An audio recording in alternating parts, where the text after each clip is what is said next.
The Soviet Union wasn't anything like what Western movies show. You know, those Cold War thrillers where every Russian lives in a grey concrete nightmare with KGB agents lurking behind every corner? The reality was way more bizarre, and in some ways, way worse. Imagine waking up in a place where your personal bathroom wasn't personal at all, where the toilet and shower were shared with 7 other families, where every single morning meant strategic planning just to brush your teeth without someone pounding on the door. That was daily life for millions of Soviet citizens. And while you lie there in your soft bed with your private bathroom just steps away, let me paint you a picture of what it meant to wake up on the other side of the Iron Curtain. Oh, and if you're enjoying these stories, I'd really appreciate a like or subscribe. Super curious where you're all listening from, so drop a comment with your location and what time it is there. Always blows my mind how people are falling asleep to this all over the world. Alright, let's head back to the Soviet Union of the 1950s. Trust me, it's gonna be quite a ride. But first, get comfortable. Seriously, adjust those pillows, pull up that blanket, because where we're going, you're gonna want to be cozy. So congratulations, you just woke up in a Soviet communalka in Leningrad, 1953. Stalin has just died, but his legacy is everywhere around you. The air in your room is chilly, central heating exists, but it's inconsistent. Your breath makes little clouds in the morning air. The thin blanket you've piled with coats for extra warmth has left you with a slight backache. Not like your comfy bed right now with its memory foam and perfectly regulated temperature.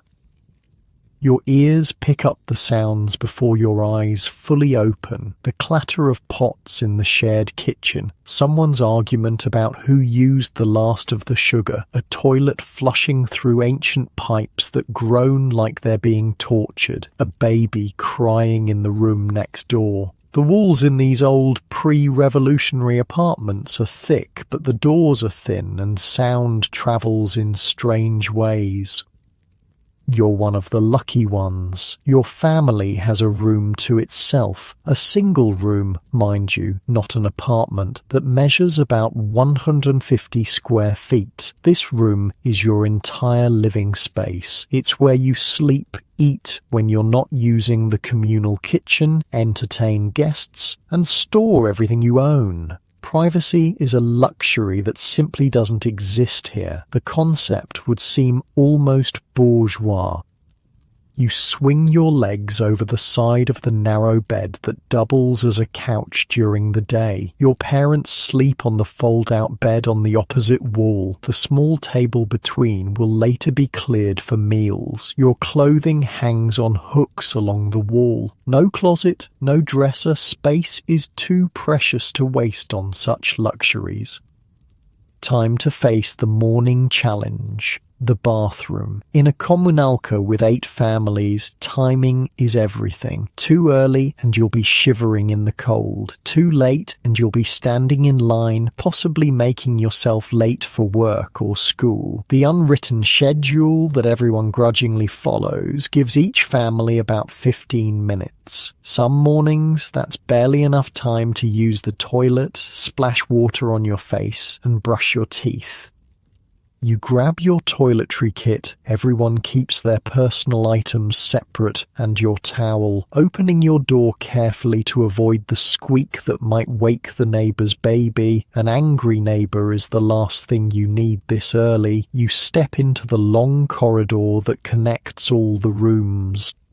This hallway is dim, lit by a single yellow bulb. The parquet flooring, once elegant in pre-revolutionary times when this was a single apartment for a wealthy family, is now worn down by decades of foot traffic. The wallpaper is peeling in places, revealing layers beneath like geological strata, each representing a different era of Soviet history. The bathroom door is closed. bad sign. You stand in line behind Dmitry Petrovich, the factory foreman who lives in the room near the entrance. He nods at you, his face still puffy with sleep, his grey stubble catching the weak light. "Nikolaeva is in there," he mutters, referring to the elderly widow who seems to take the longest despite having the least hair to wash. "Been 10 minutes already." You sigh and lean against the wall.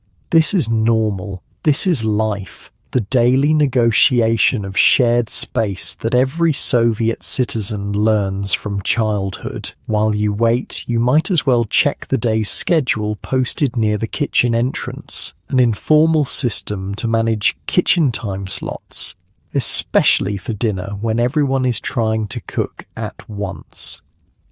The kitchen itself is a strange mix of private and public. Each family has their own designated shelf in the single refrigerator, their own cabinet for dry goods, and often their own cooking burner. The single gas stove has been modified over the years to accommodate multiple pots simultaneously with 4 or 5 burners of varying reliability. Some families have even installed their own separate burners to avoid the inevitable conflicts over cooking times.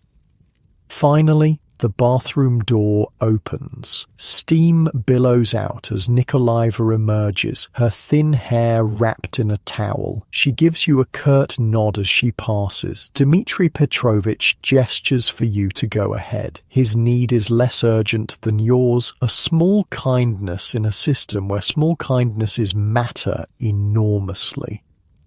The bathroom is basic, a stained tub with a shower attachment, a toilet with a chain pull, a cracked sink. The hot water is actually hot this morning, a good omen for the day ahead. You rush through your routine, keeping one eye on your watch. 7 minutes, 8. You need to leave enough time for others.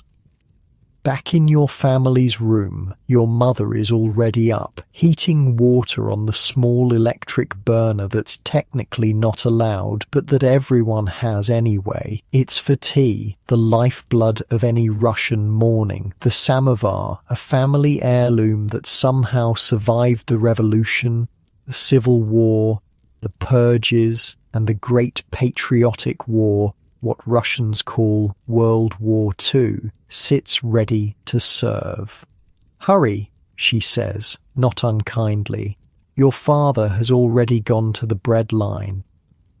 This is part of the daily choreography as well. Your father rises before dawn 3 times a week to stand in line at the bakery. Fresh bread is one of the reliable pleasures of Soviet life, and the state keeps it affordable, but you have to be willing to wait for it. On his assigned days, your father brings back enough for your family and for the Kuznetsovs down the hall, and on alternate days, Mr. Kuznetsov does the same. These unofficial arrangements, these systems of mutual aid, are how people survive.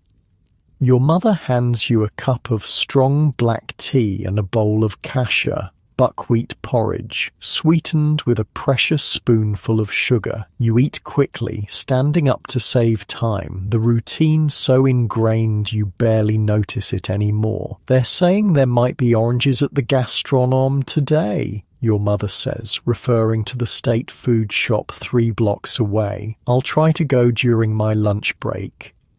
Oranges. The word itself feels exotic, a burst of colour in the monochrome winter. They appear rarely, these southern fruits, making their way to Leningrad from Soviet Georgia, or sometimes even from abroad. Their scarcity makes them special. If your mother is lucky enough to get some, one will be saved for a special occasion. Maybe even New Year's, still months away. You finish your tea, grab your coat from its hook, heavy wool, practical rather than fashionable, and prepare to face the day. Before leaving, you check yourself in the small mirror near the door. Your clothes are clean and presentable, if not exactly stylish. Style isn't a priority in the Soviet 1950s, especially not for ordinary workers. Functionality matters more than fashion. Outside the apartment, the stairwell is dark and smells faintly of cabbage and tobacco. The elevator, installed sometime in the 1930s, has been broken for as long as anyone can remember. You walk down 5 flights, your footsteps echoing in the stairwell. The street greets you with a blast of cold air. October in Leningrad means the beginning of the long descent into winter. The sky is the colour of wet cement, and a light drizzle falls, not quite rain, but enough to dampen your spirits along with your coat. People hurry along the sidewalks, collars turned up, heads down against the weather. The tram stop is crowded with workers heading to the morning shift. You join the huddle, stamping your feet against the cold. When the tram finally arrives, it's already full, but somehow everyone manages to squeeze aboard, bodies pressed together in a strange intimacy that nobody acknowledges. The tram rattles through the streets of Leningrad past the grand buildings of the imperial era, now divided into communalkas like yours, past newer apartment blocks built hastily after the war to address the desperate housing shortage. The city is a layer cake of history. Baroque palaces alongside constructivist workers' clubs, alongside classical Stalinist architecture. Through the fogged windows, you catch glimpses of the city waking up, lines already forming outside shops, women with string bags hoping for a delivery of something worth buying, street sweepers in orange vests clearing the previous day's debris, posters on walls proclaiming the success of the latest 5-year plan, showing happy workers exceeding their quotas, their faces alight with socialist fervour. The reality inside the tram is less enthusiastic. Faces are tired, resigned to another day of work in factories or offices where initiative is rarely rewarded, and meeting the plan is what matters, not actual productivity or innovation. Yet there's a certain security too. Everyone has a job, everyone has a place, however humble. At your stop, you squeeze your way to the exit, mumbling, "Excuse me" and "Pardon" as you step on toes and brush against damp coats. Outside again, you join the stream of workers heading toward the factory gates. The Kirov Works spreads out before you, a sprawling complex of buildings where thousands of workers produce machinery for the Soviet state. Smokestacks release plumes into the grey sky, and the sound of metal on metal creates a constant industrial backdrop. The factory is a city unto itself, with its own rhythms and hierarchies. At the gate, you show your papers to the guard, who barely glances at them. He sees you every day, after all. Inside, you head to your section, nodding to colleagues along the way. The changing room is humid, with the body heat of workers removing street clothes and donning work attire. Conversation is muted, practical. Who has heard about a shipment of winter boots coming to the department store? Whose child is sick? Which section of the factory might exceed its quota this month, earning everyone a bonus?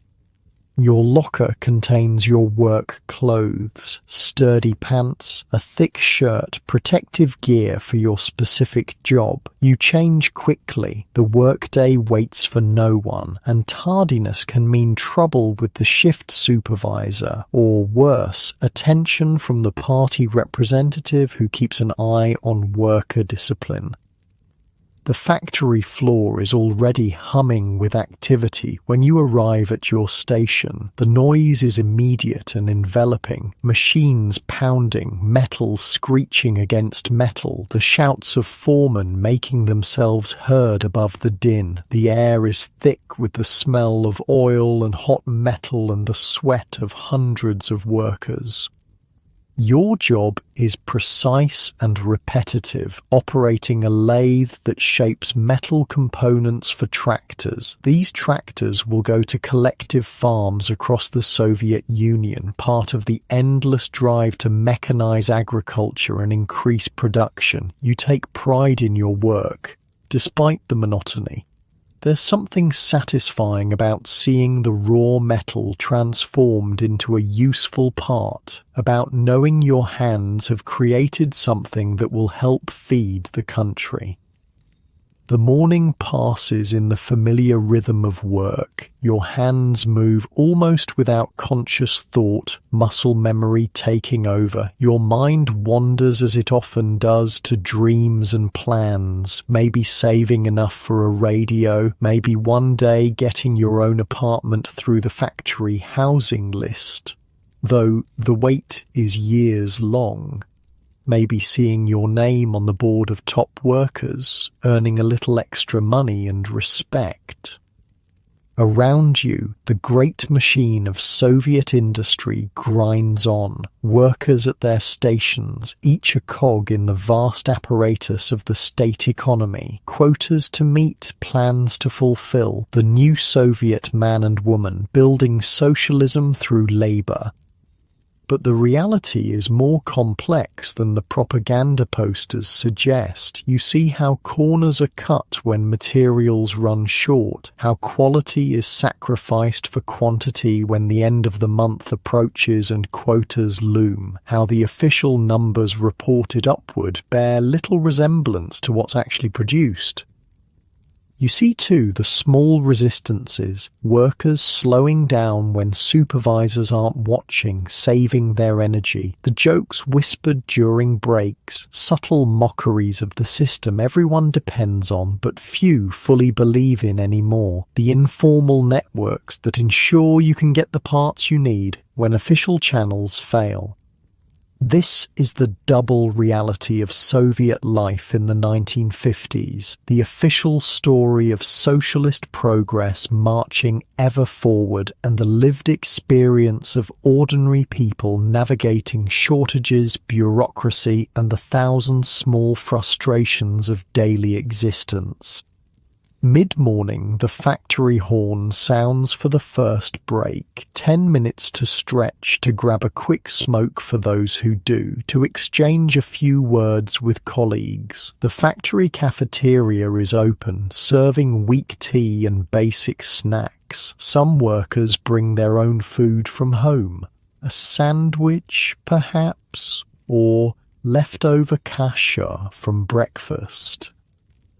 You step outside for a moment, grateful for the fresh air despite the drizzle. The factory yard is grey concrete, but beyond the walls you can see the city, and beyond that, glimpses of the Baltic Sea. Even through the industrial haze, there's a certain beauty to Leningrad. The city, built by Peter the Great as Russia's window to the West, the city that survived 900 days of Nazi siege during the war. The horn sounds again. Break over. Back to the machines, back to the quotas, back to building the socialist future one tractor part at a time. The day stretches ahead, predictable in its demands yet full of the small human dramas that unfold in any workplace. And as you return to your station, adjusting your protective goggles and checking your tools, you're part of something larger than yourself, a vast experiment in creating a different kind of society, for better or worse. The Soviet system has its deep flaws, its repressions and shortages, its contradictions between ideology and reality, but it also provides a basic security, a sense of belonging that many find comforting in an uncertain world. The lathe spins up again, metal shavings curling away from the blade. Another component takes shape under your practiced hands. Another small piece of the Soviet economy slides into place. The morning shift continues, each hour marked by the factory clock that everyone watches with the same intensity. Time moves differently here, stretching out during the long hours of work, then suddenly accelerating as the end of the shift approaches. There's a rhythm to factory life, as predictable as the seasons, yet never quite the same from day to day. You work steadily, your mind half on the task and half elsewhere, on the evening ahead, on the letter you received yesterday from a cousin in Moscow, on the rumour that the factory might exceed its monthly quota, meaning bonus pay for everyone, small hopes and concerns, the texture of ordinary life. Around you, the great industrial symphony plays on, the sounds of machinery, of human voices calling instructions or warnings, of metal and wood and the basic materials of production. This is the sound of socialism being built, or so the slogans say. The reality, as always, is more complicated, but for now, the work continues, carrying you through the morning toward whatever the rest of the day might bring. The factory horn blares, signalling the change of shift. It's now 1962, and the Soviet Union has evolved since Stalin's death. Khrushchev's thaw has brought subtle changes to everyday life. The fear that once permeated everything has lessened, though it hasn't disappeared entirely. People speak a little more freely, though they still watch what they say and where they say it. You've moved up in the world. After years of faithful service at the Kirov Works, you've been promoted to section supervisor at a newer factory in Moscow. The capital city pulses with energy that Leningrad, for all its beauty, couldn't match. Moscow is the heart of Soviet power, where decisions that affect millions are made behind the Kremlin walls.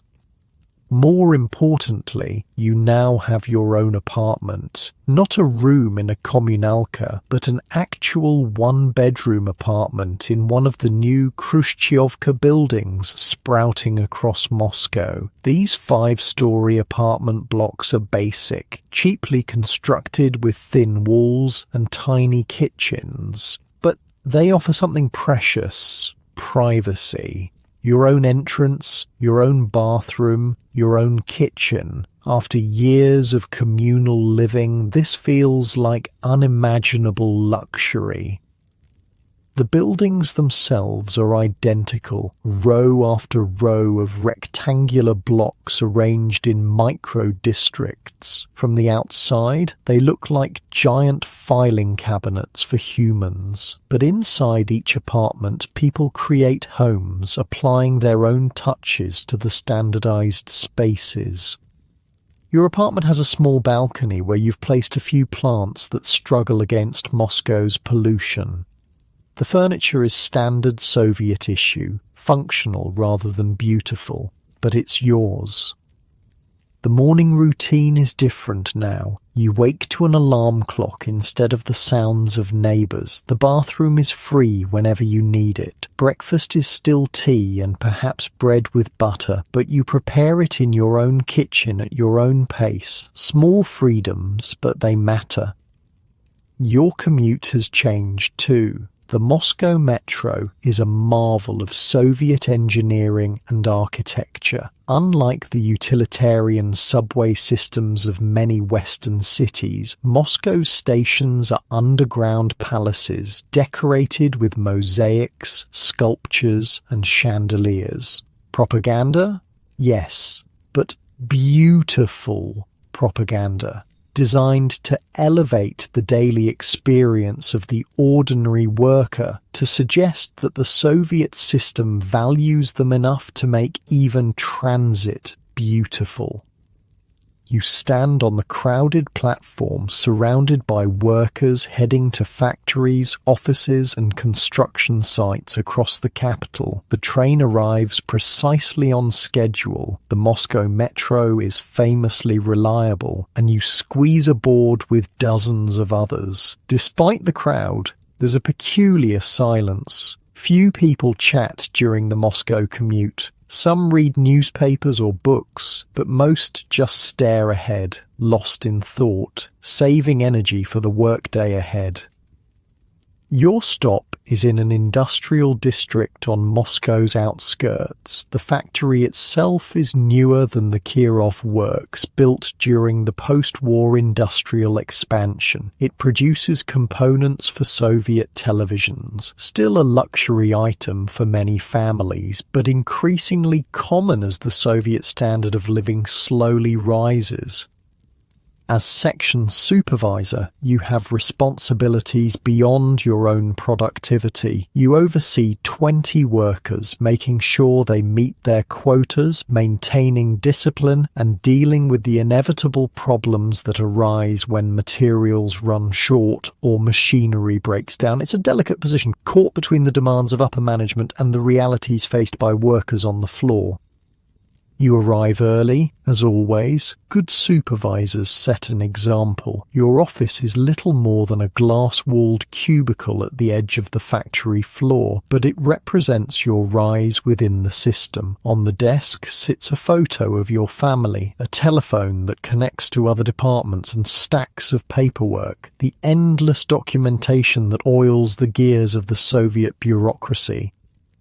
The morning meeting with other supervisors is the first order of business. The factory director, Comrade Volkov, presides. He's a party man, competent enough, but owing his position more to political reliability than technical expertise. His deputy, the chief engineer Sokolov, is the one who really understands how things work. This division between political authority and practical knowledge is typical throughout the Soviet system. Comrades, Volkov begins. I've just come from the ministry meeting. The planned targets for the third quarter have been increased. We're expected to raise production by 12%. A murmur runs through the room. 12% is substantial, especially mid-year when resources have already been allocated based on the original plan.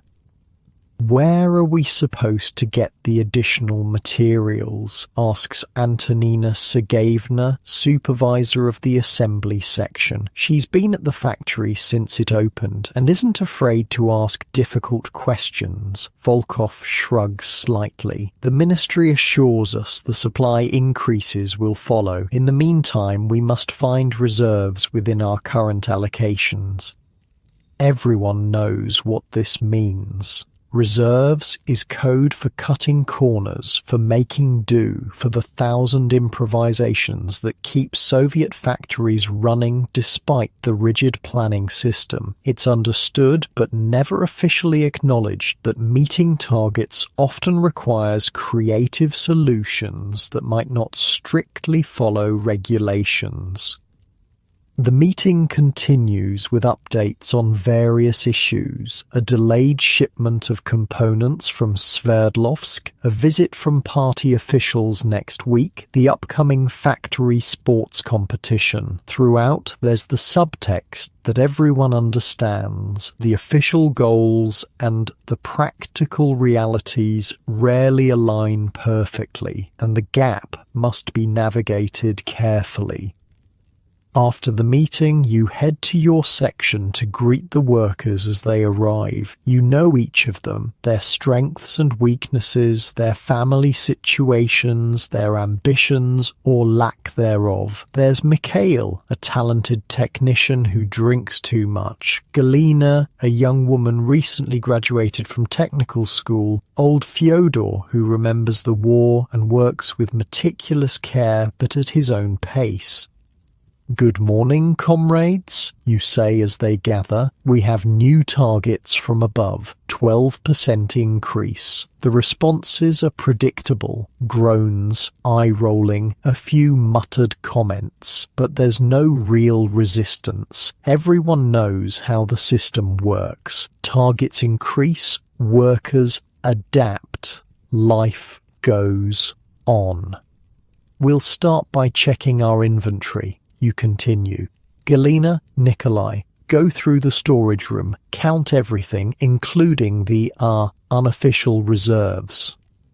Everyone understands. The unofficial reserves are components and materials hidden away for emergencies, a common practice in Soviet factories where official supply channels often fail to deliver on time. It's technically against regulations, but without such measures, production would frequently grind to a halt.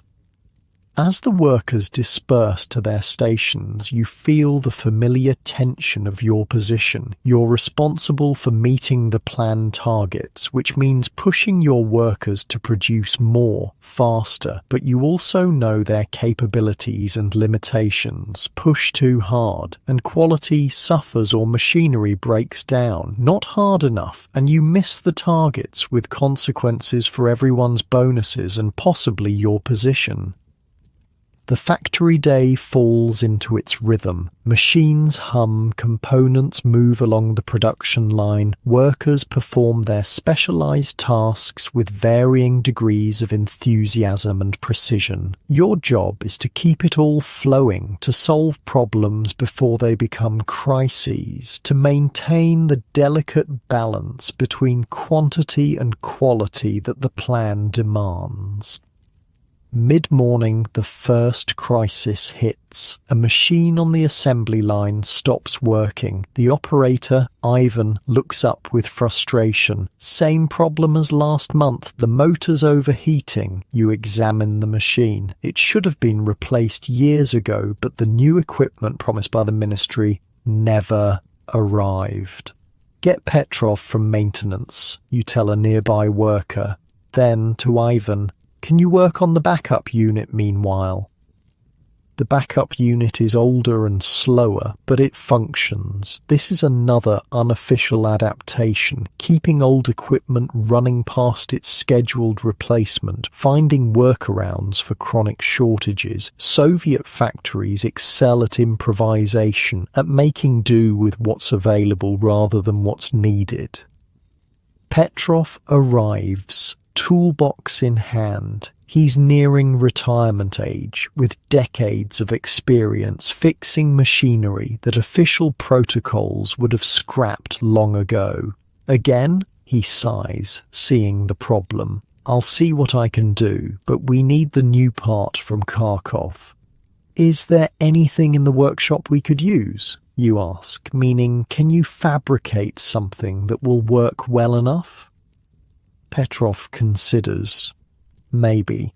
Let me check what Sergei's been hoarding. He heads off toward the maintenance workshop, where Sergei, the head of maintenance, keeps his own unofficial inventory of parts salvaged from other machines or fabricated in-house. This is how things actually get done, through personal connections, unofficial channels, and creative interpretations of the rules. The formal system, with its rigid plans and centralized allocation of resources, is too slow and unresponsive to meet the daily challenges of production. So a parallel system has evolved, one that everyone participates in but nobody officially acknowledges.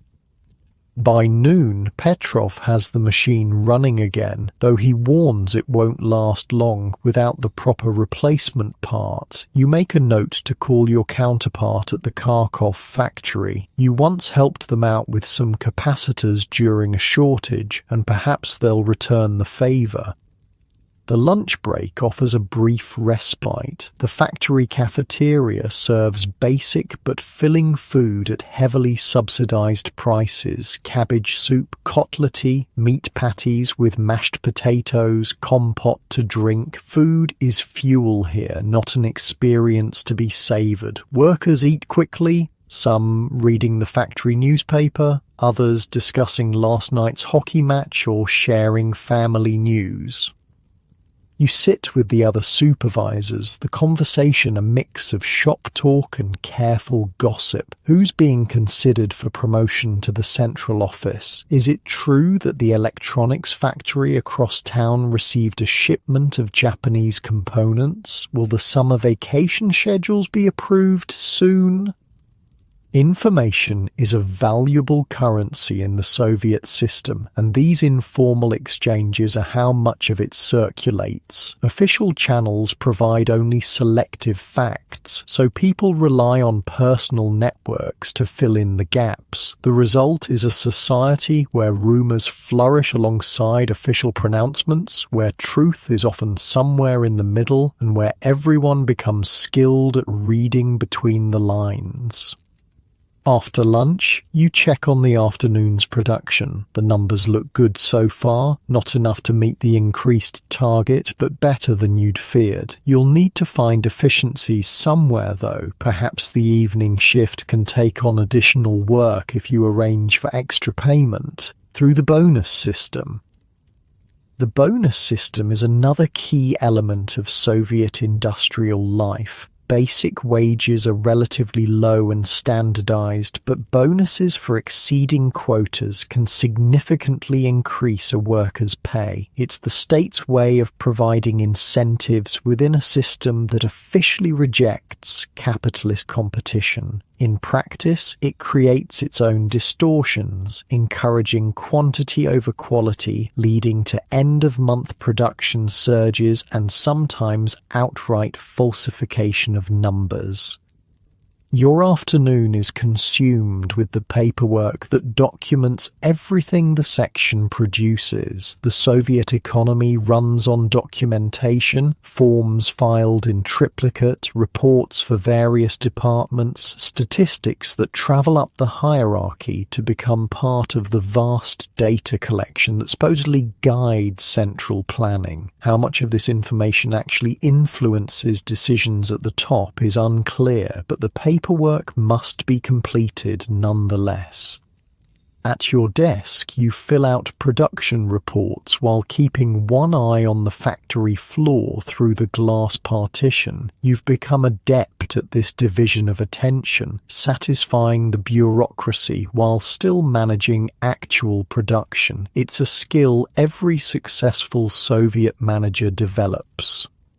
A knock at your door interrupts the paperwork. It's Dmitri from the personnel department, a young man with ambitions beyond his current position. His visits usually mean either a problem or an opportunity, sometimes both. Comrade supervisor, he says with a formality that suggests official business. The party committee is reviewing candidates for the advanced training program in Moscow. Your name has been mentioned.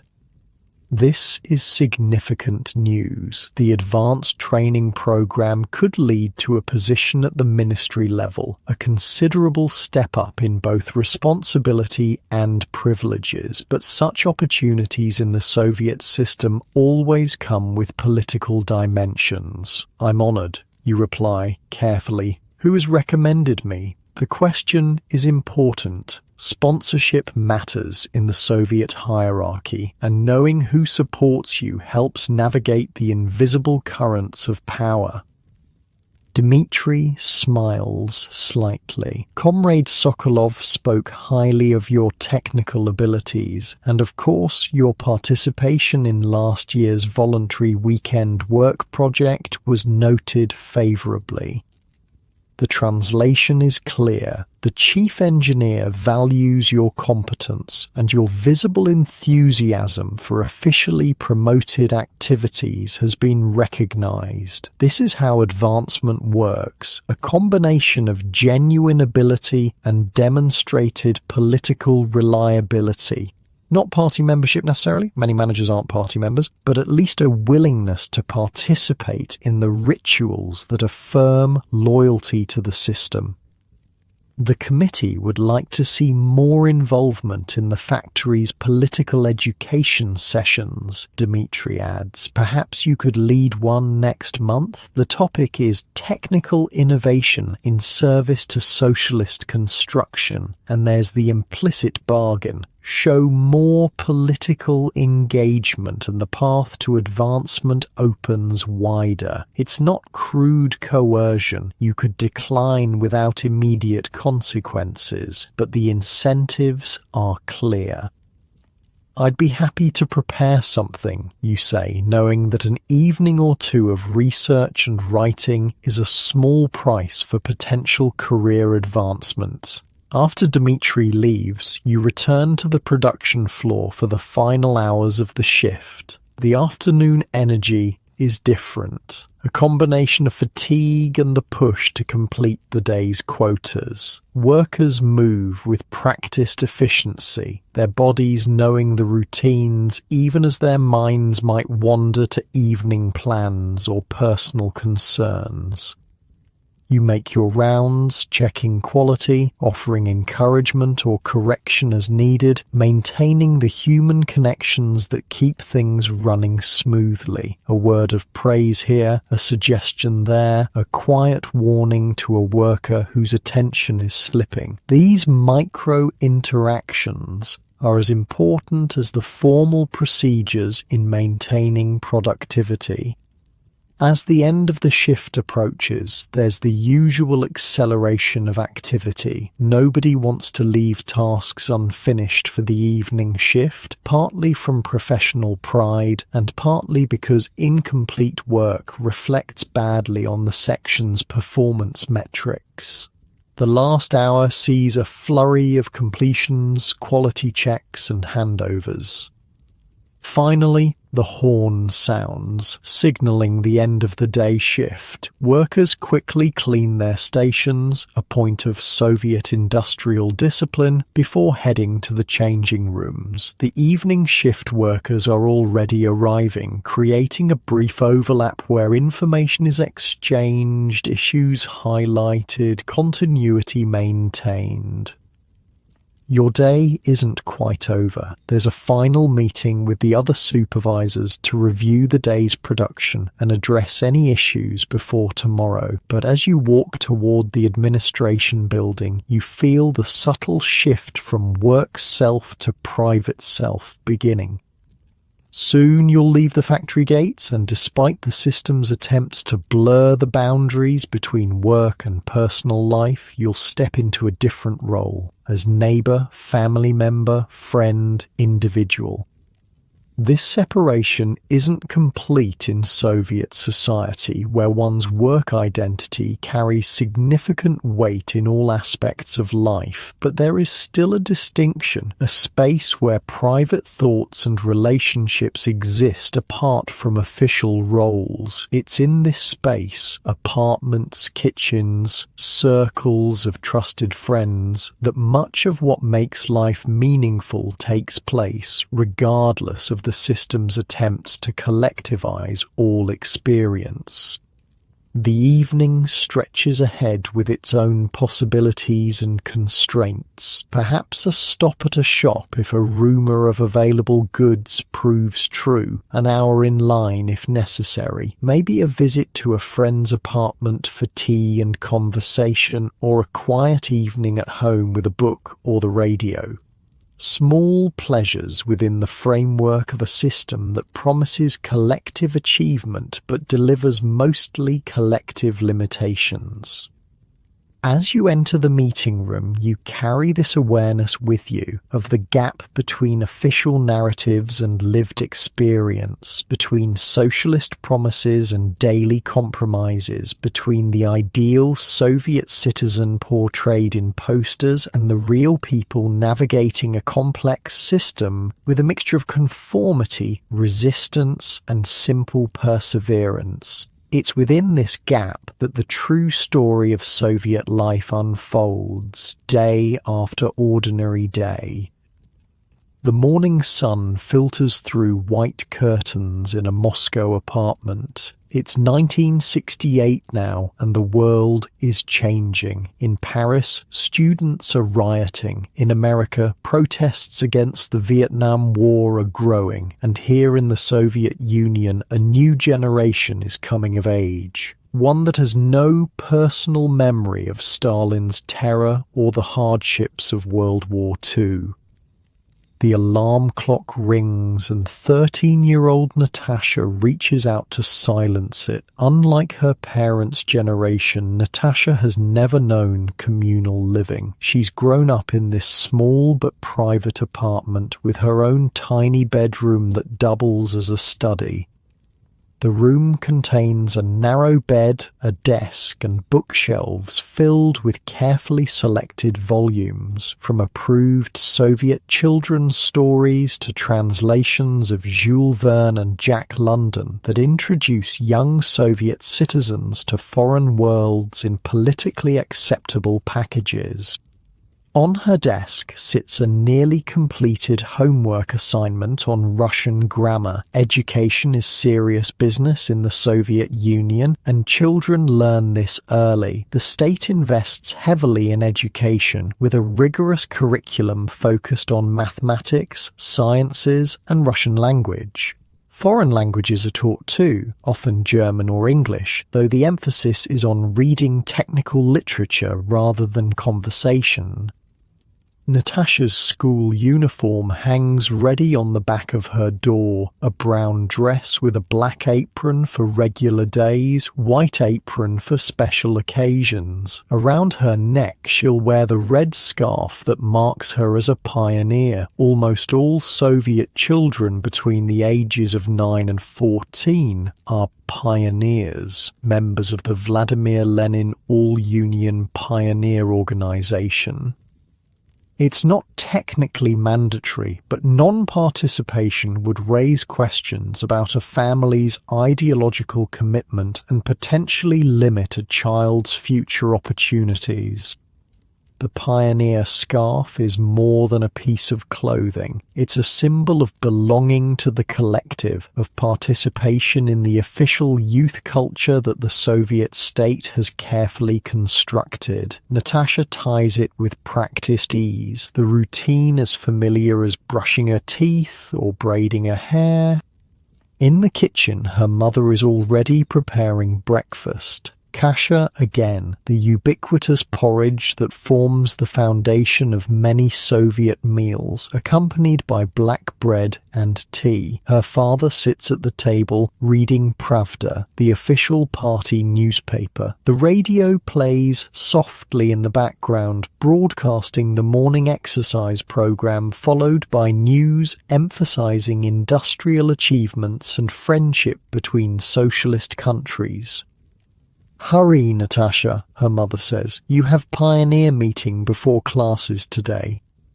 Pioneer meetings are a regular part of school life, sessions where children participate in organized activities designed to instill Soviet values. They sing patriotic songs, discuss the achievements of Lenin and the party, plan community service projects, and prepare for various competitions between pioneer troops. These activities aren't viewed as indoctrination, but as proper civic education, teaching children their role in the collective and their responsibility to contribute to society.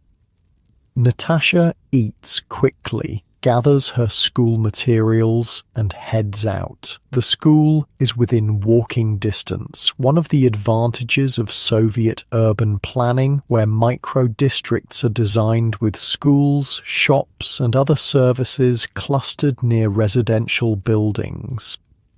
The morning is crisp, autumn painting the trees in Moscow's parks with hints of gold and red. Other children in identical uniforms converge on the school from surrounding apartment blocks, creating streams of brown and white flowing toward the imposing building with its statue of Lenin by the entrance.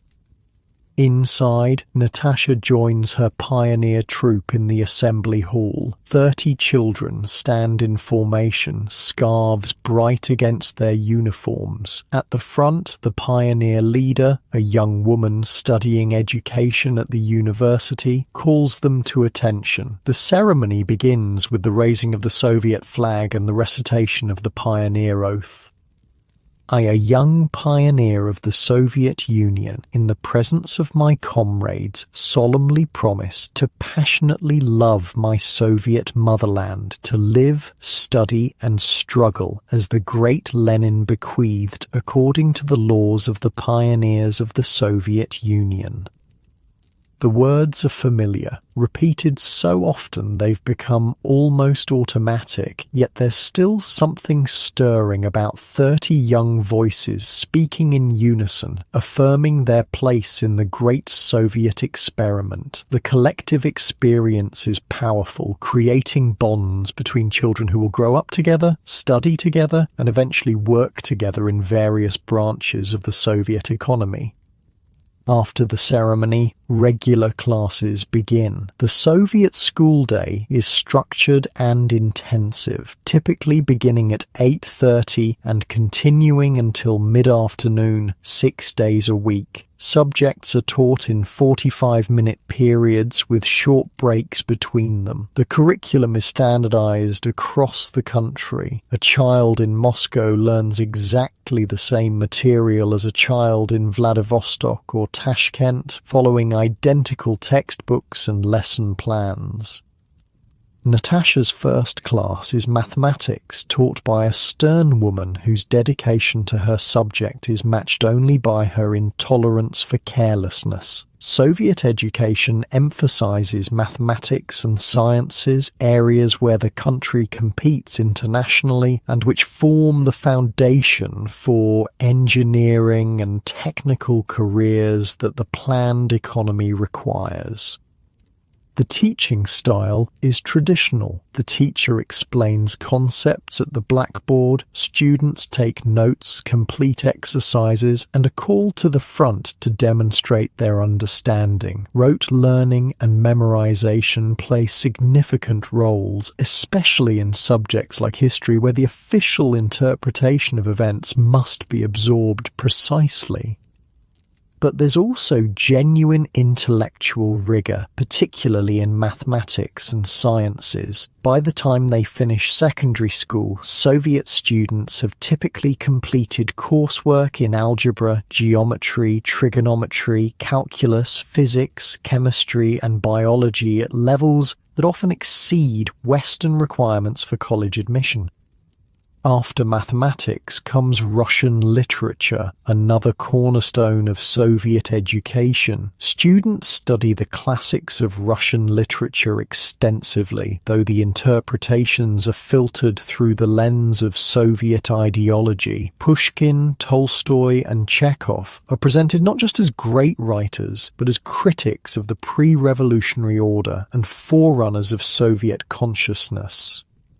For lunch, students eat in the school cafeteria, a simple meal of soup, kotlety, meat patties, and compote, fruit drink, subsidized by the state to ensure all children receive proper nutrition regardless of family circumstances. The equality of the cafeteria, like the uniformity of dress, reinforces the collective nature of Soviet education.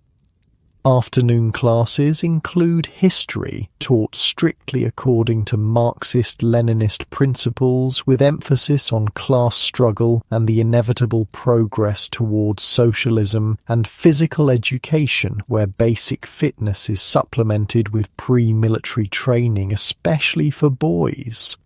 The Soviet system views physical development as inseparable from intellectual growth, preparing children to be both productive workers and defenders of the socialist homeland if necessary. After school, Natasha doesn't immediately return home. Like many Soviet children, her day includes extracurricular activities organized through the school or the pioneers. Today, it's choir practice, preparing patriotic songs for the upcoming celebration of the October Revolution. Other days might involve sports, chess club, technical circles where children learn basic engineering skills or various forms of community service. These activities serve multiple purposes. They provide safe, supervised environments for children of working parents. They develop talents that might serve the state, and they further socialize children into Soviet values and collective behavior. They're also genuinely enjoyable for many children, offering opportunities to develop friendships and interests beyond the academic curriculum. Evening falls early in Moscow autumn. By the time Natasha returns home, streetlights are already glowing in the gathering dusk. Her parents won't be home for another hour. Both work full-time, like almost all Soviet adults. The apartment is empty, but Natasha has her key on a string around her neck, another marker of Soviet childhood where independent responsibility comes early. She makes herself a simple snack and settles at her desk to complete homework. The amount is substantial. Soviet education demands significant study outside classroom hours. Tonight's assignments include mathematics problems, memorization of a Pushkin poem, and preparation for an upcoming geography test on the industrial resources of the Soviet republics. Around 7, her parents return from work, tired but carrying a small treasure, oranges, a rare treat secured through her father's workplace distribution. Such parallel systems of allocation, where goods are distributed through workplaces rather than shops, help compensate for the chronic shortages in regular retail. Dinner is simple but filling. Cabbage soup, buckwheat with a small portion of meat, black bread and tea. The family eats together, discussing their days. Natasha's father asks about school. Her mother reminds her about the winter clothes that need mending. The radio plays softly in the background, now broadcasting classical music rather than news. After dinner comes the family's television time. The television set in the corner of the living room is relatively new, a source of pride and the center of evening entertainment. Programming is limited to a few state-controlled channels, broadcasting a mixture of news, educational programs, classical music performances, approved films, and occasional light entertainment. Tonight features a documentary about Soviet achievements in space, the cosmonaut program being one of the genuine sources of national pride that crosses ideological lines. The images of Yuri Gagarin and other space heroes promote the narrative of Soviet scientific prowess and the superiority of the socialist system in developing human potential. As bedtime approaches, Natasha prepares for the next day, laying out her uniform, checking her schedule, organizing her school materials. The routine is comforting in its predictability, a structure imposed partly by the state but internalized as the natural rhythm of life. Before sleep, she reads for a while, a collection of approved stories about pioneer heroes, young people whose courage and dedication to socialist principles offer models for emulation. The narratives are simplistic by adult standards, but absorbing for a child, still constructing her understanding of the world and her place in it. 5 years pass. Natasha is now 18, in her final year of secondary school, and the decisions that will shape her adult life are approaching. The Soviet education system has tracked students throughout their school years, identifying aptitudes and directing them toward appropriate futures. Natasha's strong performance in mathematics and sciences has marked her as a candidate for higher education, perhaps in engineering or medicine. University admission is competitive but based primarily on academic performance rather than financial resources. Education at all levels is free, with stipends provided for university students. However, the number of places in each field is carefully planned according to the state's projected needs for various specialists. Personal preference is considered but subordinate to economic requirements. The Komsomol, the Communist Union of Youth, which most Soviet young people join at 14 when they graduate from the pioneers, plays a significant role in this transition period. Membership is even more important than pioneer participation, as it becomes part of an individual's permanent record and can significantly affect future opportunities. Komsomol recommendations influence university admissions and job placements, creating strong incentives for active participation and demonstrated ideological commitment. Natasha attends a Komsomol meeting at school where university options are being discussed. The room is more subdued than pioneer gatherings. These are young adults now, more aware of the system's constraints even as they participate in its rituals. The Komsomol leader, a university student fulfilling his own obligation for social activism, presents information about various institutions and the application process. Engineering is particularly needed in the current 5-year plan, he explains, especially in the fields of electronics and automation. The Moscow Engineering Physics Institute is seeking qualified applicants, and Komsomol members with strong academic records will receive priority consideration. The message is clear. Individual talents should be aligned with state priorities, yet there's also genuine opportunity here. A working-class girl like Natasha can aspire to become an engineer or doctor or scientist, pathways that might be financially impossible in many Western countries. The system has limitations and demands conformity, but it also offers certain forms of mobility and security. After the meeting, Natasha walks home with her friend Olga. Their conversation reveals the complex reality of Soviet youth in the early 1970s, a mixture of official participation and private skepticism. "Are you really going to apply for engineering?" Olga asks. "I thought you wanted to study languages." Natasha shrugs. "Engineering graduates get better housing assignments, and my father says there will be more opportunities for advancement." "My cousin Sergei knows someone who has Beatles records." Olga changes the subject, lowering her voice slightly. "Real ones, not copies. He invited us to listen on Saturday." This is the dual consciousness that many Soviet young people develop: outward conformity to official expectations alongside private explorations of alternatives, particularly Western cultural influences that find their way through the Iron Curtain despite official restrictions. The Beatles, blue jeans, American films shown at private gatherings, these become symbols of a different kind of life, glimpsed imperfectly through the filters of Soviet isolation.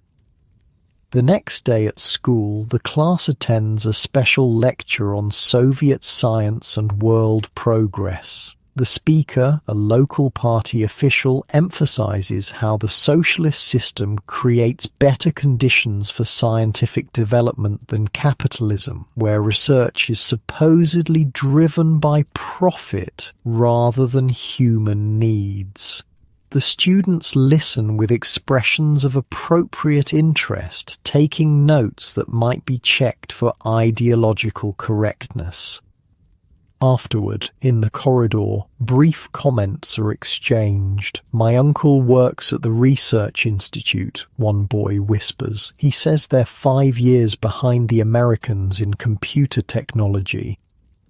Such private assessments, shared only with trusted friends, create an alternative information ecosystem running parallel to official pronouncements. Most young people become adept at navigating between these worlds, knowing when to demonstrate enthusiasm for Soviet achievements, and when it's safe to acknowledge their limitations.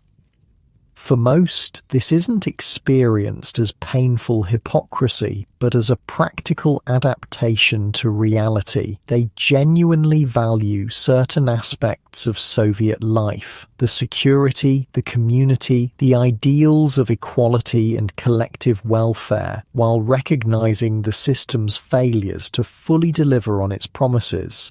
Few envision overthrowing the system. They simply create spaces within it where private truths can exist alongside public performances. In the school library, Natasha researches university options. The books are well-worn but comprehensive, covering various institutions and fields of study. The librarian, an older woman who has worked at the school for decades, offers guidance based on her knowledge of generations of students who have passed through. The Polytechnic has an excellent program in electrical engineering, she suggests. Several of our graduates have done well there, and the dormitories are newer than at some other institutions. Such practical considerations, the quality of housing, the reputation of professors, the availability of stipends, shape educational choices as much as academic interests. The Soviet system promises education based on merit, but navigating its realities requires knowledge of its unofficial hierarchies and networks.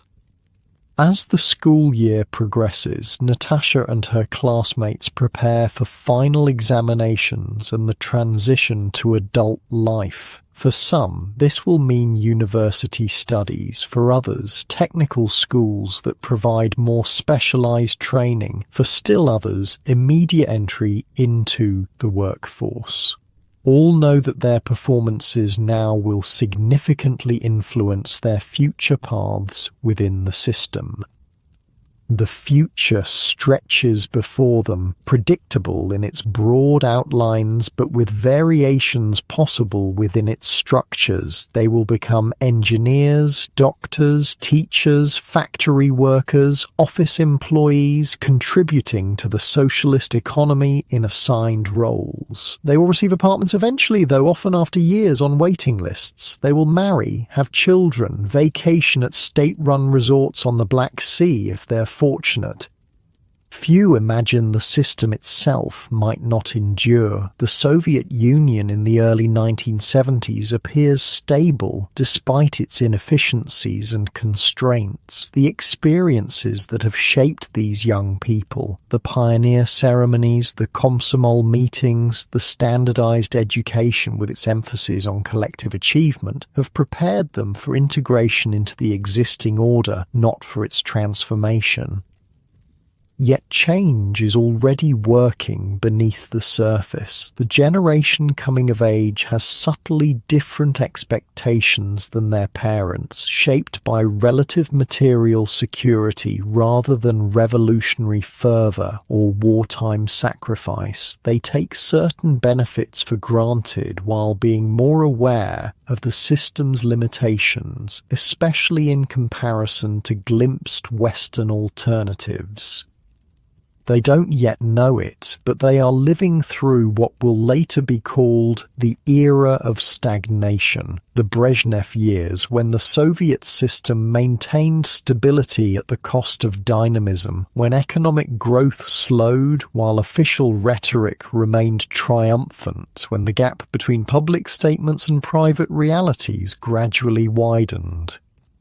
For now, though, they focus on immediate horizons, examinations to prepare for, university applications to complete, Komsomol responsibilities to fulfill. The system has shaped them, but they are beginning to shape their own responses to it, finding spaces for individual meaning within collective frameworks. They are both products of Soviet education and something more complex, young people with dreams and doubts, conformity and curiosity, moving toward an adulthood whose contours are still forming in the changing light of history. The record player spins quietly in the corner of a Moscow apartment. It's 1975 now, and the needle drops on a vinyl disc marked with Melodia, the state record label. The music that emerges is officially approved Soviet estrada, popular music with orchestral accompaniment and clear vocals, singing of love, nature, and occasionally patriotic themes.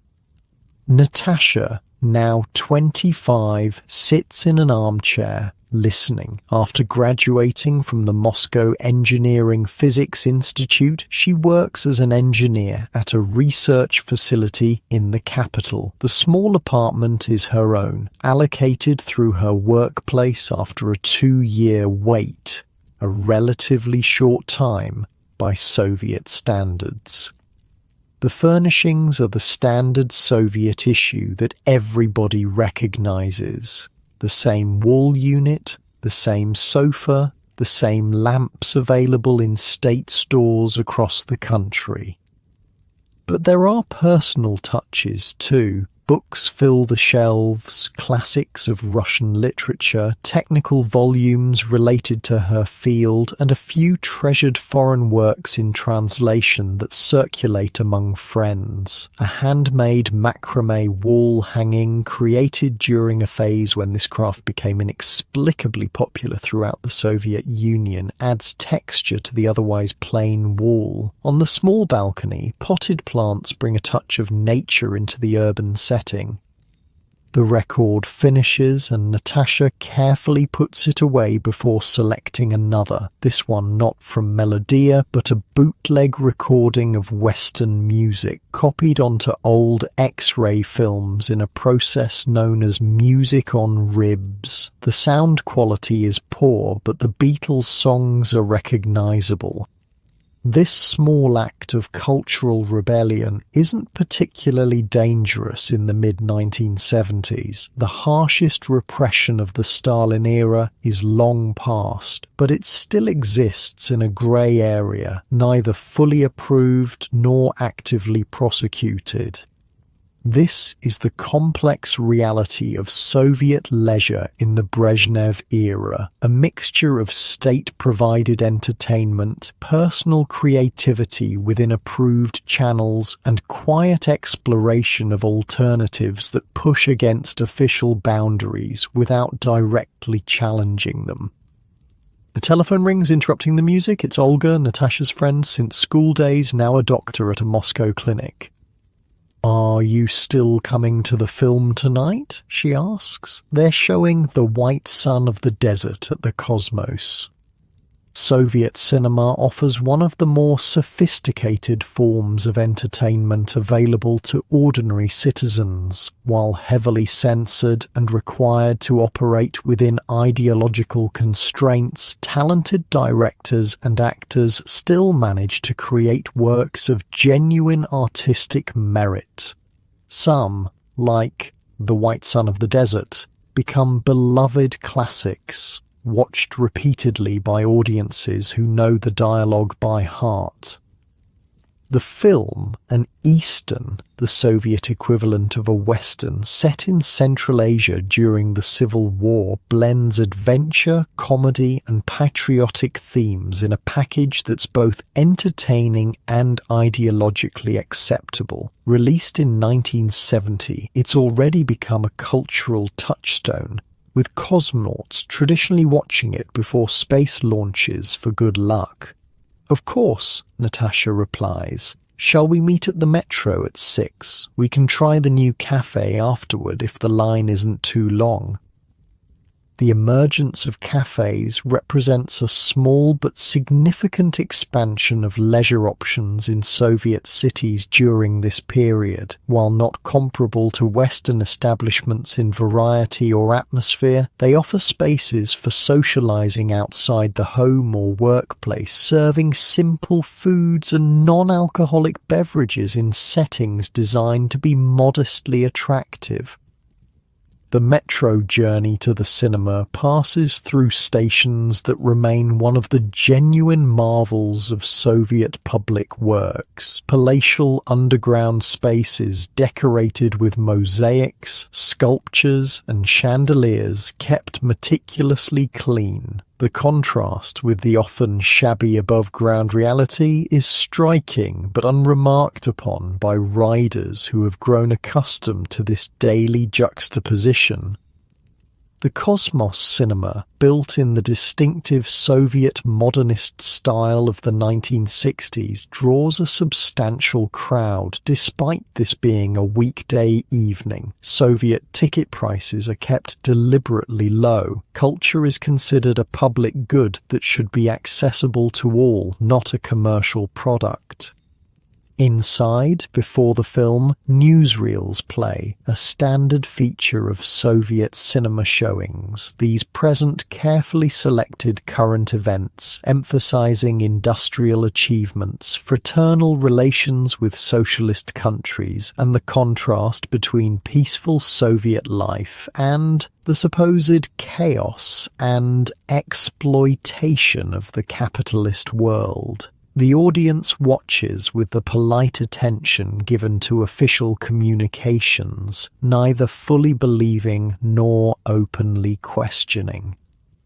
The film itself draws more genuine engagement, laughter at the comedic moments, quiet appreciation of the beautiful desert landscapes, enjoyment of performances by actors who have become familiar presences in Soviet cultural life. The shared experience creates a temporary community among the audience, a collective participation in cultural life that remains one of the strengths of the Soviet system despite its many constraints.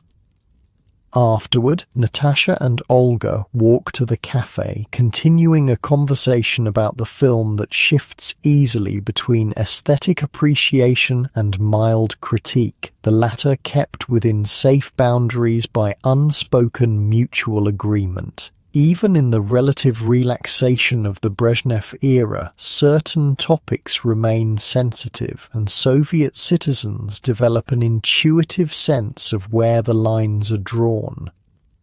The cafe is moderately crowded but not full. They find a table and order coffee and pastries. The quality is mediocre by international standards, but this isn't the point. The setting provides a space for conversation, for connection, for a small pleasure in the rhythm of work and domestic responsibilities.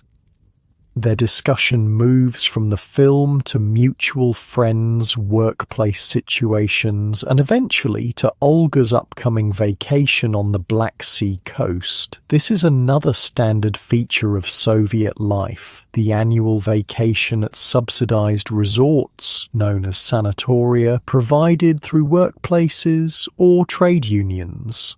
These vacations combine rest, medical treatments, and structured activities in a package that reflects the Soviet approach to leisure as something that should be both enjoyable and improving.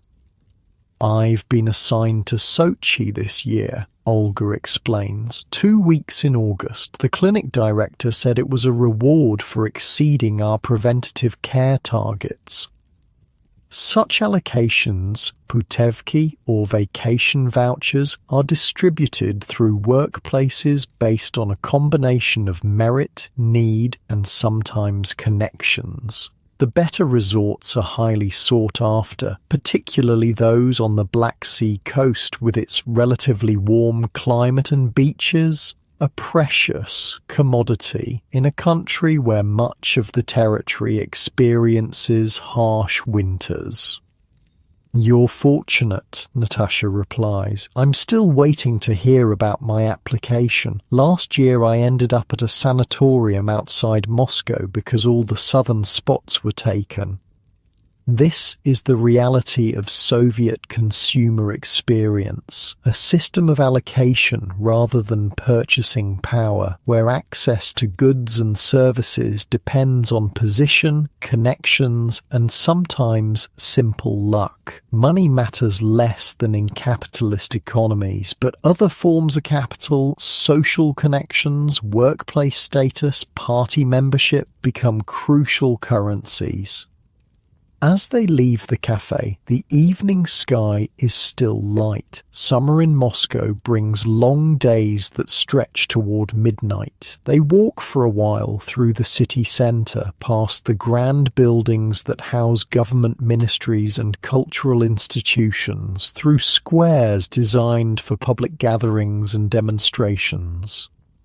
"My brother got tickets for the Vysotsky concert next month," Olga mentions, lowering her voice slightly despite the relative openness of the topic. "He stood in line for 6 hours." Vladimir Vysotsky occupies a unique position in Soviet cultural life of the 1970s, immensely popular for his raspy-voiced performances of songs that push against official constraints without crossing into outright dissidence. His concerts are always sold out, his records nearly impossible to find through official channels but widely circulated through unofficial recordings. This parallel culture, neither fully approved nor completely forbidden, creates spaces where Soviet citizens can experience alternatives to official narratives without directly challenging the system. The authorities tolerate these grey areas as safety valves, recognizing that complete suppression might create more dangerous pressures. The weekend brings different leisure patterns. Saturday is still a workday in the Soviet Union of 1975, though there's discussion of eventually moving to a 5-day week. Sunday, however, offers free time for activities beyond the regular routine. For many Soviet families, Sunday centers on domestic tasks, shopping for the week ahead, cleaning, repairs, and food preparation. Consumer services are limited, and the DIY approach is a necessity rather than a lifestyle choice. Soviet apartments are constantly being maintained, improved, and adapted by their occupants, who develop impressive skills in working around shortages of materials and tools. But Sunday also offers opportunities for recreation. In summer, many urban dwellers head to nearby forests or riversides for picnics, swimming, and mushroom gathering, activities that cost nothing and provide connection with nature. Public parks offer cultural programs, concerts, and simple amusements. Sports facilities, basic but functional, provide opportunities for physical activity considered essential to well-rounded socialist development. Winter recreation adapts to the harsh climate. Ice skating in city parks, cross-country skiing in surrounding forests, or simply walking through snow-covered landscapes bundled against the cold. Indoor activities increase: chess tournaments, amateur theatrical performances, lectures at workers' clubs or cultural centres. This Sunday, Natasha visits her parents in their apartment across the city. The family gathering is a cornerstone of Soviet leisure, maintaining connections that provide both emotional support and practical assistance in navigating the system's challenges. Conversations around the kitchen table often last for hours, ranging from personal matters to carefully expressed political observations, all within the private sphere where greater honesty is possible. Her mother has prepared a special meal using ingredients secured through various channels, some from regular shops, others from the farmer's market where collective farm workers can sell surplus produce at higher prices, and a few treasured items from the workplace distribution that supplements the regular retail system. "Look what your father's colleague brought back from East Germany," her mother says, proudly displaying a package of coffee, a luxury item in the Soviet context where instant coffee is the norm, and even that is often in short supply. The meal unfolds at a leisurely pace, accompanied by conversation that moves between family news, workplace stories, and discussion of a television program that everyone watched the previous evening. Soviet television offers limited channels and programming, but certain shows become national events, watched by huge portions of the population and providing shared cultural references.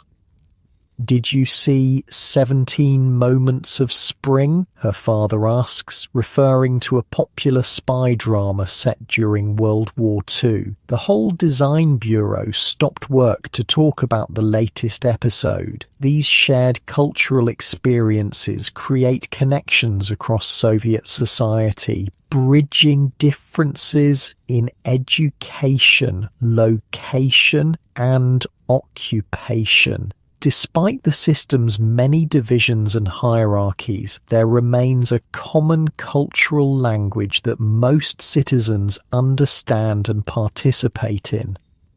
After the meal, they listen to a radio program featuring classical music, another area where Soviet cultural provision excels. The state's emphasis on high culture means that classical music, ballet, and theatre receive substantial support, with performances accessible to ordinary citizens through subsidized tickets and regular broadcasts.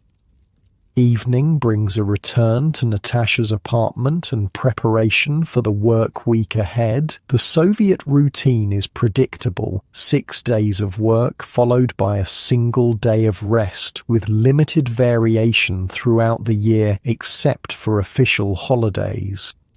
These holidays provide important punctuation in the Soviet calendar, combining ideological commemoration with genuine celebration. Revolution Day, November 7th, and May Day, May 1st, feature official parades followed by family gatherings. New Year's Eve, the major non-ideological celebration, includes decorated trees, secular versions of Christmas trees, special foods, and the exchange of gifts brought by Grandfather Frost rather than Santa Claus.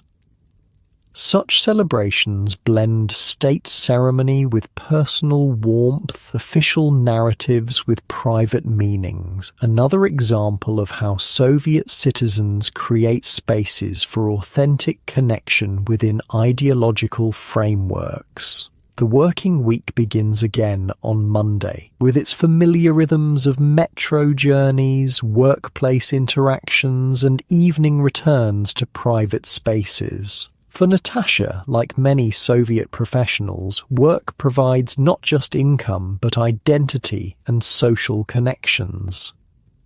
Her research facility, like most Soviet workplaces, functions as more than just a site of production or research. It's also a social institution that organizes various aspects of employees' lives, from housing allocation to vacation vouchers, from political education to cultural activities. The workplace trade union arranges theatre outings, sporting events, and holiday celebrations. This integration of work and social life reflects the Soviet attempt to create all-encompassing collectives that provide for citizens' needs while maintaining ideological alignment. The result is a system where private life never fully separates from public roles, where workplace relationships carry significant weight in overall social networks.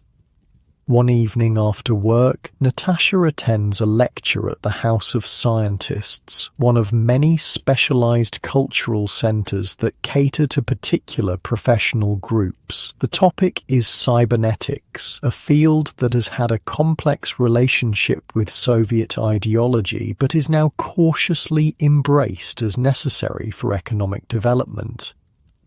The audience consists mainly of specialists in related fields, creating an environment where technical discussions can occur with relatively limited ideological framing. Such professional gatherings offer spaces for more open exchange of ideas, though still within boundaries that participants understand intuitively. Afterward, a small group continues the discussion at a colleague's apartment, one of the informal gatherings where Soviet intellectual life often flourishes most authentically. In private spaces, with trusted associates, conversations can explore implications and questions that might be problematic in public settings. These kitchen table discussions, whether among family members, friends, or colleagues, represent a vital layer of Soviet social experience. Behind closed doors, people speak more freely, share unsanctioned materials, and develop perspectives that may diverge from official positions without constituting active opposition.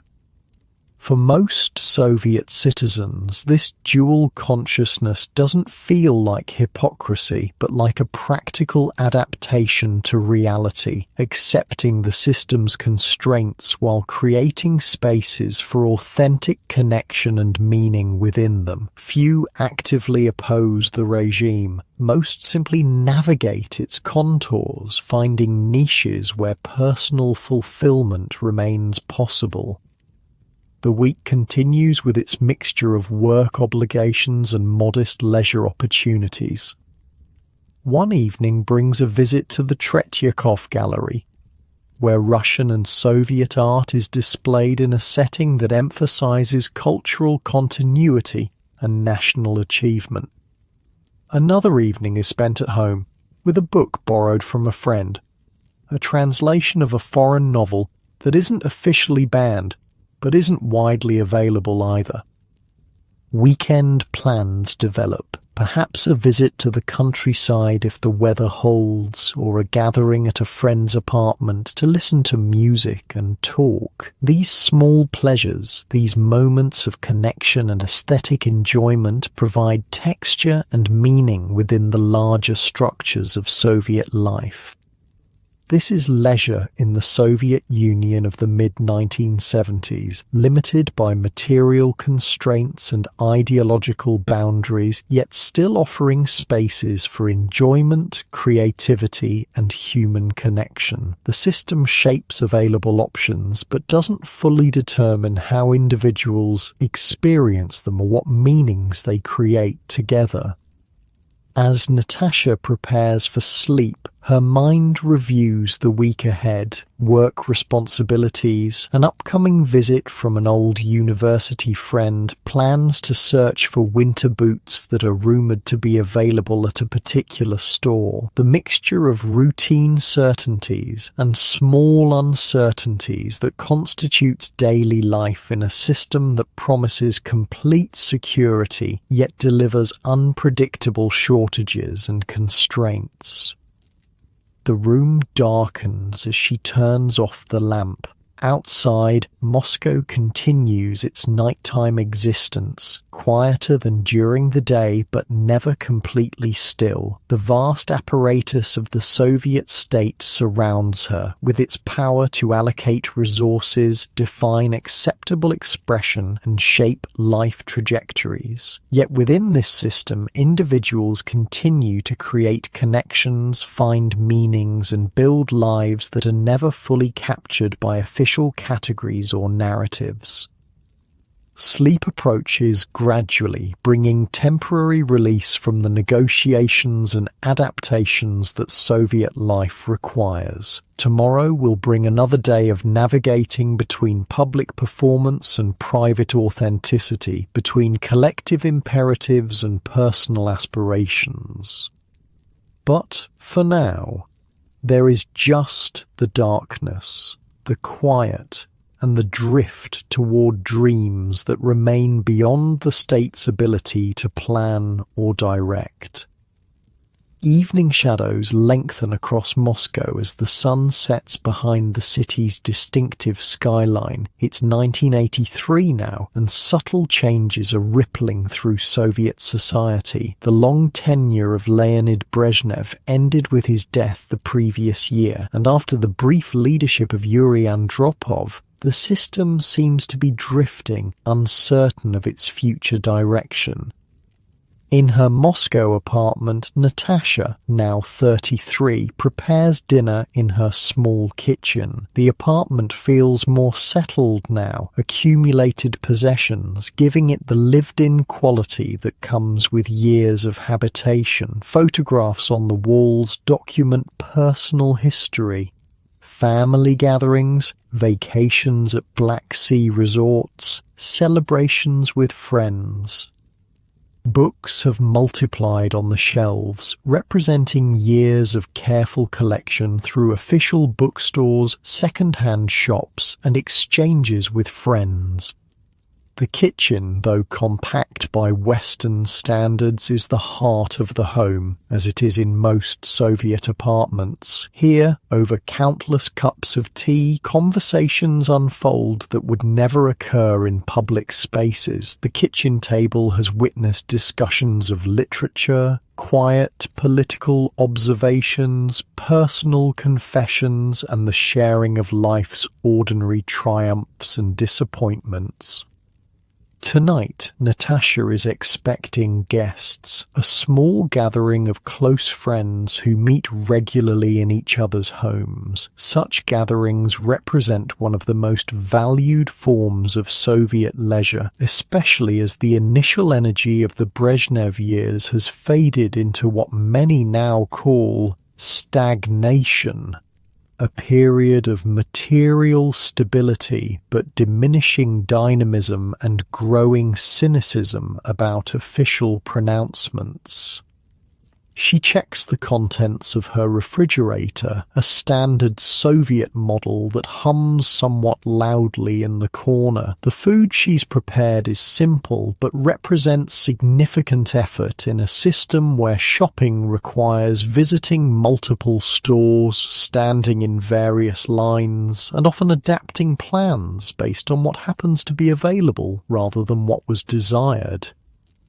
There's a salad of grated carrots and cabbage, boiled potatoes, pickles made by her mother from summer vegetables, black bread purchased fresh that morning, and a small amount of sausage secured through a workplace distribution. For dessert, there's a cake made from a recipe shared by a colleague, improvised to work around chronic shortages of certain ingredients.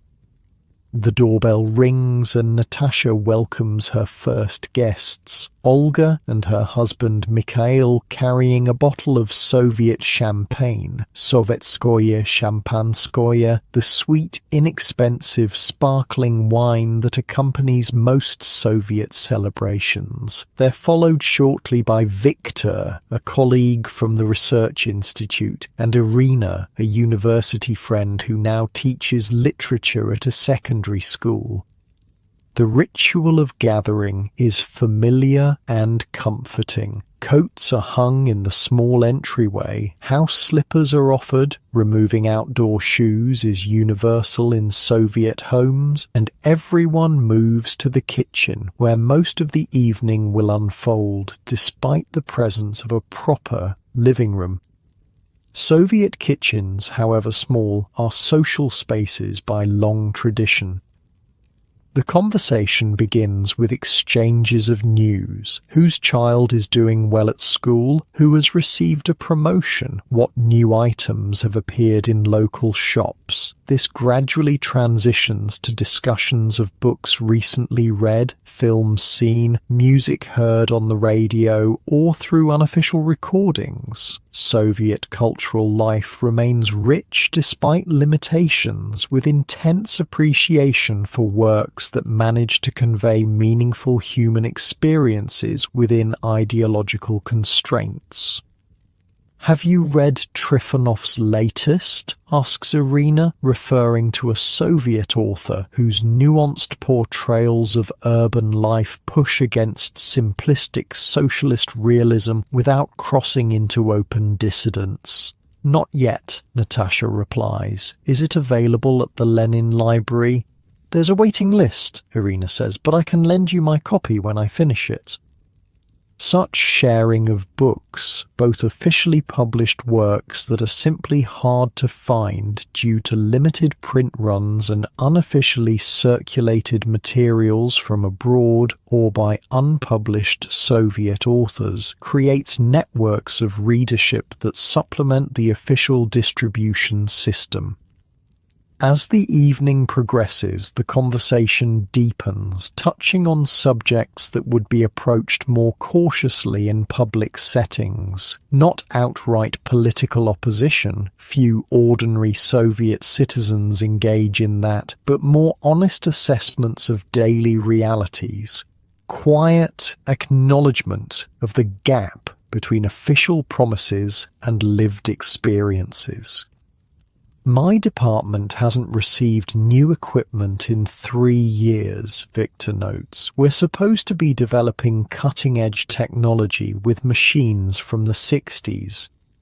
Others nod in recognition. The Soviet economy's growing difficulties are evident in workplaces across the country, though official media continues to report fulfilled plans and advancing socialism. This disconnect between rhetoric and reality has become a defining feature of late Soviet life, creating a society where most people participate in official rituals while maintaining private reservations. The television plays softly in the background, the evening news program Vremya, with its predictable format of leadership activities, industrial achievements, and critical reports on Western societies. Nobody pays much attention. Television in Soviet homes often serves as background rather than focus, except for particularly popular programs or films.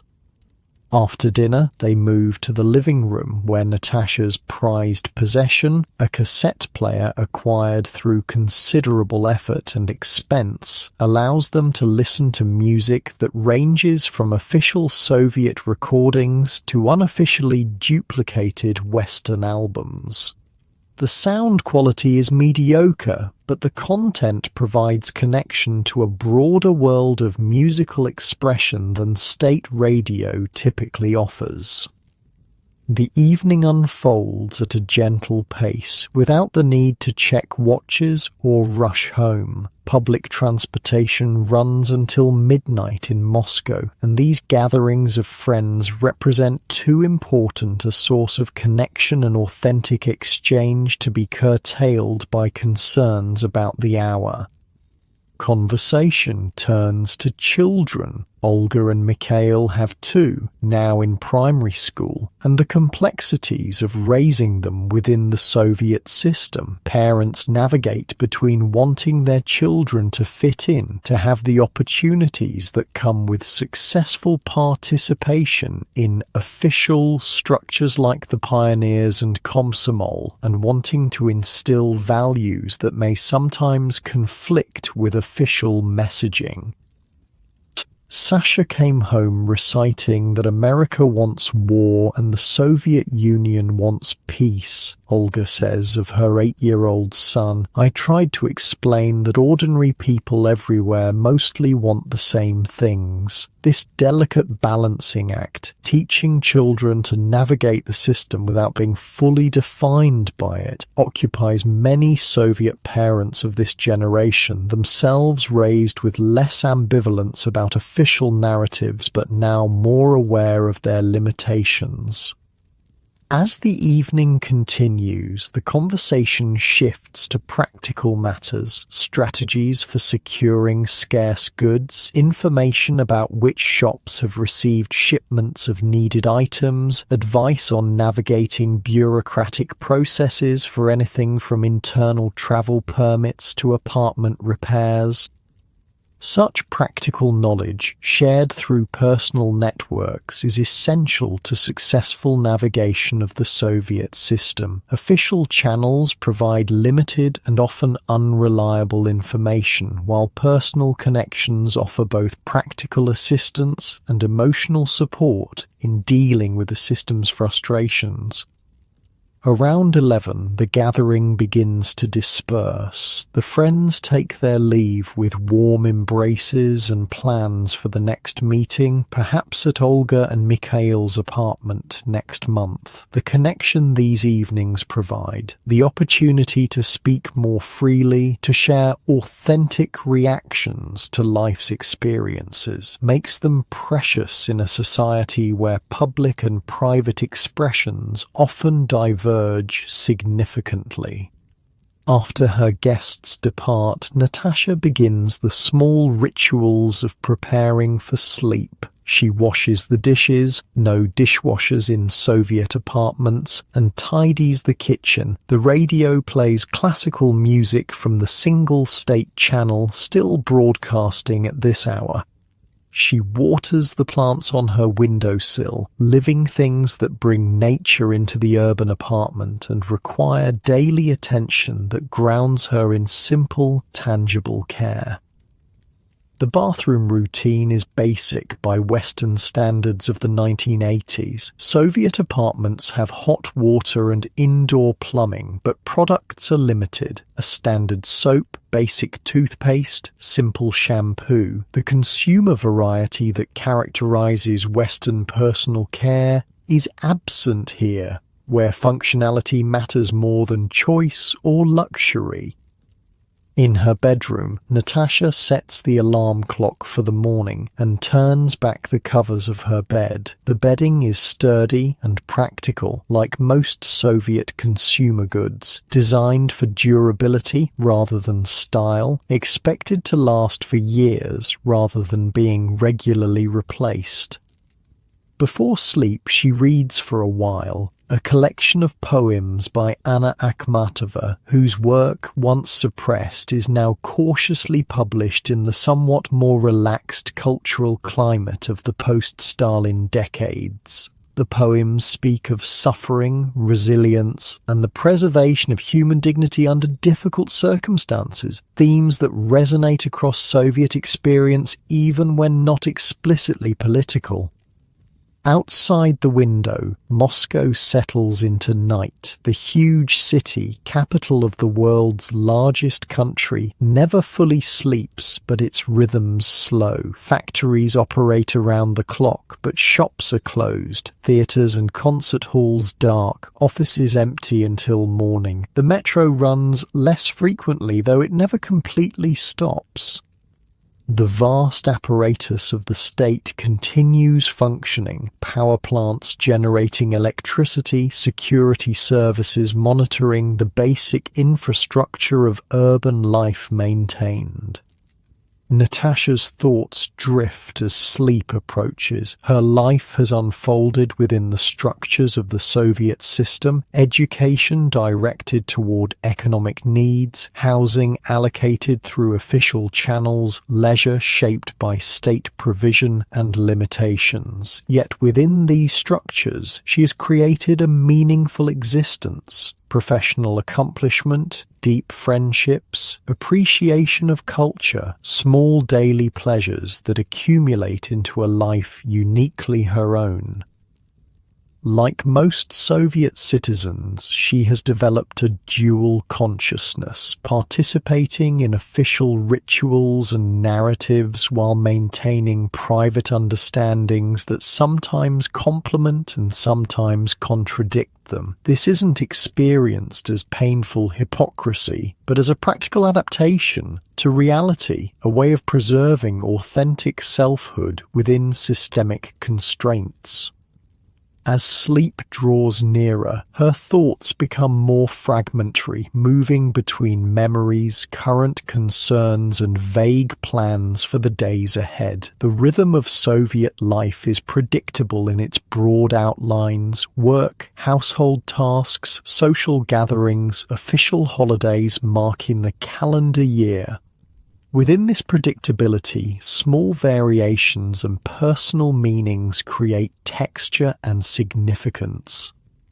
What she doesn't know, cannot know, as she drifts towards sleep in 1983 is that the system surrounding her, which appears solid and permanent despite its inefficiencies and constraints, has less than a decade remaining. The Soviet Union, which has shaped every aspect of her life, from education to housing to the food on her table, will dissolve before the 1980s end. The signs of strain are visible: economic stagnation, technological lag behind the West, growing cynicism about official pronouncements, but few imagine complete transformation rather than gradual reform. The vocabulary for what might replace the Soviet system doesn't yet exist in common discussion. The possibilities remain unarticulated except in dissident circles far from mainstream experience. For now, there is just this apartment, this evening, this gradual transition from wakefulness to sleep. Outside, the huge country continues its existence, spanning 11 time zones, encompassing hundreds of ethnic groups, structured by a political system that has endured for nearly 7 decades. Inside, a single citizen concludes her day, one life among millions, shaped by this vast experiment in creating an alternative to capitalism with all its achievements and failures. A few years later, in 1985, a new leader named Mikhail Gorbachev will ascend to power, introducing concepts like glasnost, openness, and perestroika, restructuring, that will unleash forces beyond his ability to control. The rigid structures of Soviet life will begin to loosen, creating both new possibilities and new uncertainties. For ordinary citizens like Natasha, these changes will bring complex mixtures of opportunity and challenge, greater freedom of expression, and access to previously restricted information will expand horizons. Economic reforms will create possibilities for initiative and entrepreneurship alongside inflation and instability. The solid guarantees of the Soviet system, guaranteed employment, stable prices, predictable if limited consumer access, will give way to the volatile dynamics of markets still taking shape. Some will adapt quickly to these new conditions, finding niches in the emerging system. Others will struggle with the dissolution of structures that, despite their limitations, provided security and predictability. Most will experience some combination of liberation and loss as the world they've known throughout their lives transforms around them. But all of that lies in an unimaginable future as Natasha drifts towards sleep on this Moscow night in 1983. Her thoughts slow, her breathing deepens, and the day's experiences gradually dissolve into the approaching landscape of dreams. The small sounds of the apartment, the refrigerator's hum, the occasional creak of the building settling, the distant murmur of a neighbor's radio create a familiar acoustic backdrop to the transition from wakefulness to sleep. These ordinary sounds, these modest comforts of home, exist within a system that encompasses everything from nuclear arsenals to space exploration, from industrial production to ideological pronouncements. This is the paradox of individual existence within vast political structures, that personal experience remains intimate and specific even while shaped by forces operating at national and global scales. Natasha's sleep, like her waking life, unfolds within contexts. She didn't choose but has learned to navigate, finding spaces for authentic being within circumstances partly given and partly created. Outside her window, stars are visible through breaks in the cloud cover, the same stars seen from Washington or London or Beijing, indifferent to the ideological divisions of Earth. Inside, a citizen of the Soviet Union completes her day like millions of others across the country, each with unique dreams and concerns, each with personal joys and sorrows that transcend political categories, even while influenced by them.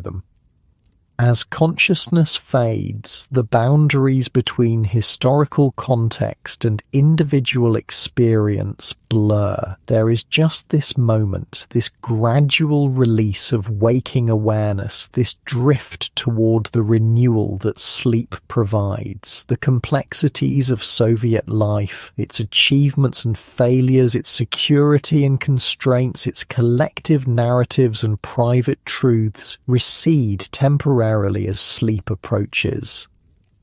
In this transition between wakefulness and dreams, between public participation and private renewal, Natasha's experience touches something universal. Beyond systems and ideologies, beyond the specific structures of Soviet life or its alternatives, there remains the basic human cycle of activity and rest, engagement and withdrawal, the social world and the intimate space of sleep.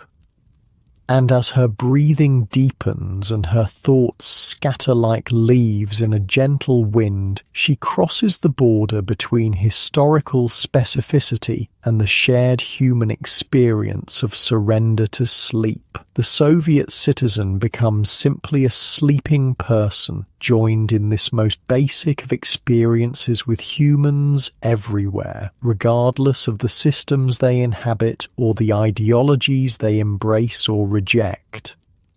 The night deepens. Moscow sleeps, not everyone at once, but in overlapping cycles of rest and wakefulness that maintain the city's essential functions while allowing its citizens necessary renewal. Tomorrow will bring another day of navigation through the structures and possibilities of late Soviet life. But for now, there is just the darkness, the quiet, and the universal human journey into sleep. And with that, close your eyes and drift off to sleep.